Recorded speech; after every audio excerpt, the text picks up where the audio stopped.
Bonjour, bienvenue dans la série sur la mécanique quantique.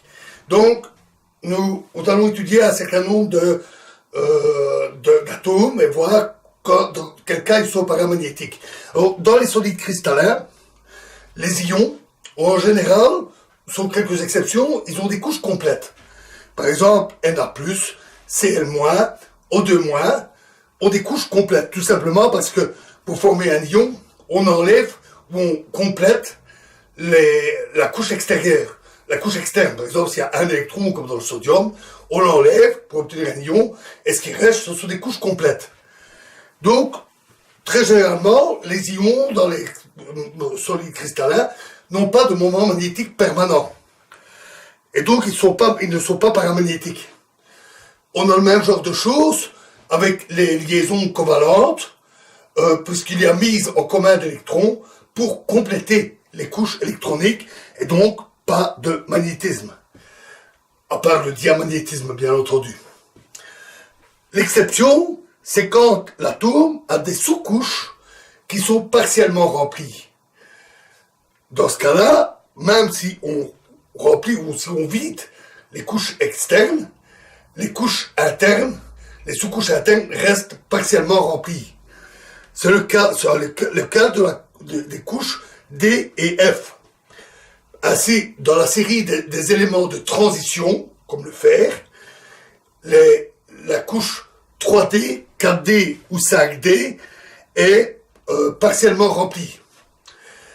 De même, pour la couche F, on a les terres rares, où la couche 4F est partiellement remplie, et les actinides, où la couche 5F est partiellement remplie. Les actinides, oublions-les, ce sont les éléments radioactifs. Ils sont instables, donc pas très pratiques pour étudier leur magnétisme, comme l'uranium, le plutonium, etc.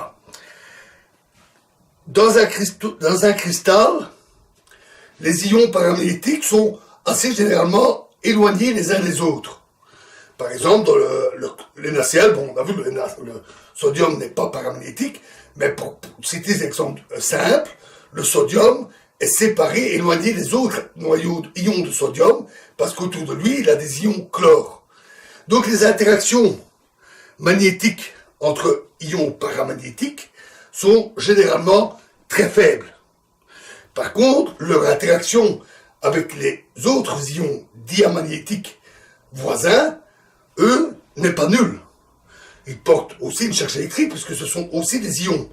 C'est donc comme si on plongeait l'ion dans un champ électrostatique global que l'on appelle, formé par l'ensemble des ions du cristal, appelé champ cristallin. Ce champ cristallin va séparer les niveaux d'énergie de l'état de l'atome. Donc il a 2J plus 1 état qui sont normalement dégénérés, et les niveaux vont être séparés par l'influence de ce champ cristallin.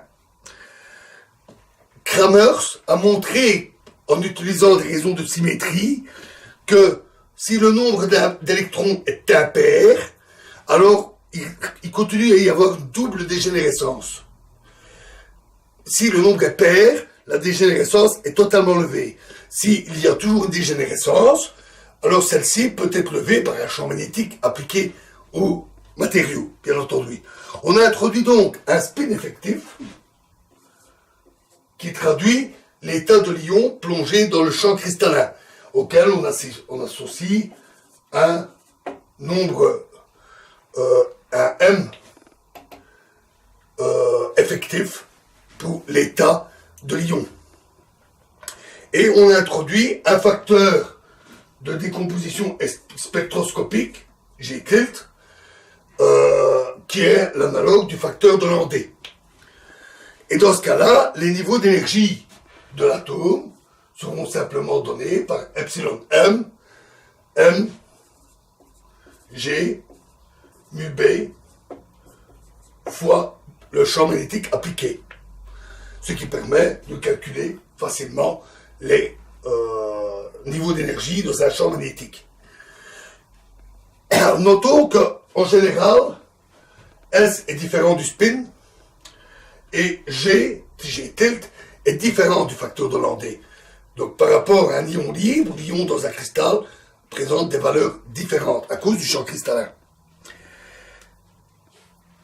On peut obtenir ces valeurs au cas par cas en étudiant par exemple par spectroscopie les états de l'ion, puisque les états sont séparés par le champ cristallin. Par spectroscopie, on peut mesurer les différences d'énergie entre niveaux. Cela se fait en spectroscopie optique, en allant de l'infrarouge à l'ultraviolet, ce qui permet d'avoir à peu près tous les niveaux d'énergie. Alors, prenons un cas, les terres rares. Les terres rares, le niveau 4F est partiellement rempli, et il a la particularité dans la structure électronique, la couche 4F a la particularité d'être assez profonde. Elle est recouverte des couches 5S et 5P, qui sont complètes, et qui en quelque sorte protègent la sous-couche intérieure. Donc, il y a peu d'influence du champ cristallin. Ça facilite les calculs. On peut, en tenant compte bien sûr aussi des symétries du cristal, hein, puisque ça joue sur l'éventuelle anisotropie des grandeurs mesurées. On peut alors calculer différentes propriétés pour toutes les terres rares. Alors, je ne vais évidemment pas vous donner le tableau. Je vous donne juste un exemple. Le cérium 3+, a un état fondamental de F5,5, qui se déduit de sa structure électronique. Pour le cérium 3+, l'ion. Et on calcule la valeur J fois J plus 1 fois G, en fait les valeurs effectives, et on trouve 2,34. C'est à comparer à la valeur expérimentale qui est 2,4. L'accord est plutôt bon. Parfois l'accord est même encore meilleur. Et on obtient ainsi tout un tableau avec toutes les terres rares. Et en faisant tout ce tableau, on constate que les résultats théoriques sont très proches des résultats expérimentaux, sauf dans deux cas, où l'écart est nettement plus important. C'est le cas du samarium 3+, et de l'europium 3+. Alors pourquoi? Parce que on constate dans cette structure électronique que par rapport à l'état fondamental, ces niveaux, ces sous-couches, contiennent un état excité qui est très proche de l'état fondamental. Donc, l'atome, simplement sous l'agitation thermique ou des choses de ce genre, ou sous les chocs, les vibrations du cristal, les états peuvent facilement être excités. Évidemment, ça complique beaucoup l'analyse et c'est plus difficile de retrouver les valeurs expérimentales exactes. Alors, l'autre série, c'est les éléments de transposition, dit aussi série du fer, par exemple la série du fer. On peut faire le même genre de choses, étudier les structures électroniques de tous les atomes. Et alors, dans le cas des éléments de transition, la couche électronique incomplète, la couche D incomplète est beaucoup moins profonde. Il y a une beaucoup plus forte influence du champ cristallin qui va séparer plus fortement les niveaux. Alors, dans tout compte de tout ça, et en faisant tous les calculs, que je ne vous détaille pas, on obtient également un tableau pour tous les éléments.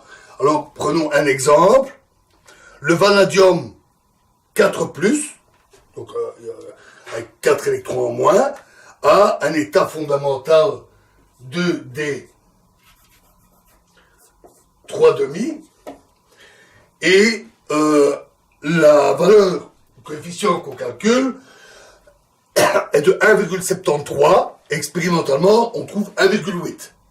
Là aussi, il y a d'autres résultats, parfois encore plus précis par rapport à la valeur expérimentale. Une exception, là aussi, pour le cobalt 2+. Pour le cobalt 2+, on constate un écart assez important avec les valeurs expérimentales. Et là, pour une toute autre raison que pour les terres rares, c'est simplement parce que dans son cas, l'état fondamental n'est pas unique. Ce n'est pas un état singulier. C'est une superposition d'états, ce qui évidemment complique là aussi fortement l'analyse.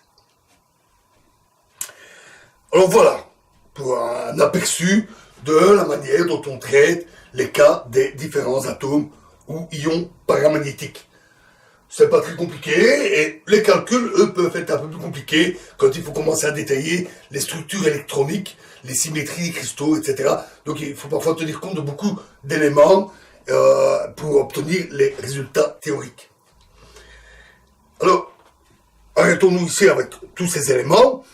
Dans la prochaine vidéo, nous verrons quelque chose peut-être de plus intéressant. Nous allons voir une application du paramagnétisme. Nous allons voir une méthode de refroidissement des substances appelée désaimantation adiabatique électronique. Je vous remercie.